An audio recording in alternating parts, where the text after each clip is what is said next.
Hello guys, ধারক ধারকত্ব chapter একটি short trick video নিয়ে চলে এসেছি।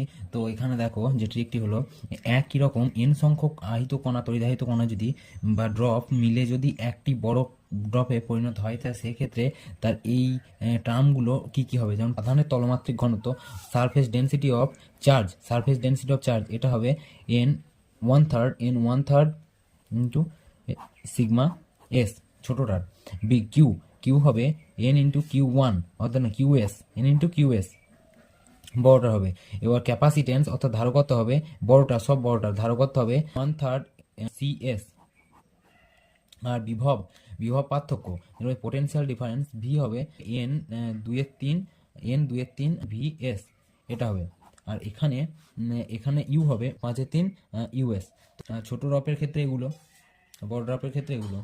কোশ্চেনে বলা আছে যে একই রকম 64টি জলের ফোঁটা একটি বড় ফোঁটা তৈরি করলে এখানে ইউ আর অর্থাৎ ব্যাসার্ধ, বড় ফোঁটার ব্যাসার্ধ, বিভব এবং ধারকত্ব কত হবে। 64টি জলের ফোঁটা, তো এন সমান কত, এন সমান 64।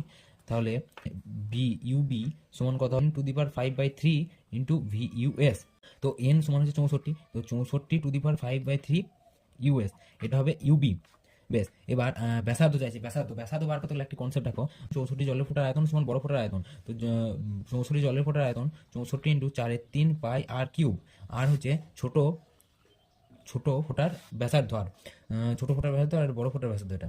তো এটা সমান 4/3 পাই আর কিউব হবে, 4/3 পাই কেটে গেল। তো আর সমান হবে 4r, ফোঁটার আর সমান হবে 4r। আরেকটি রিলেশন জেনে রাখো, সি সমান হয় আর সিজিএস পদ্ধতিতে সি সমান হয় আর। তাহলে ধারকত্ব সিবি সমান হবে 4r।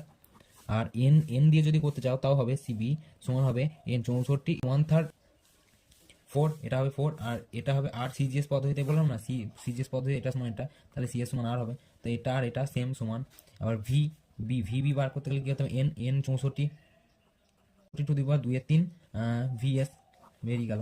তো এই ধরনের ট্রিক পেতে চ্যানেলটিকে ফলো করো। আর এই ট্রিকগুলো এমসিকিউ পরীক্ষার খুবই হেল্পফুল একটি, কম সময়ে এমসিকিউ পরীক্ষা সলভ করা যায়।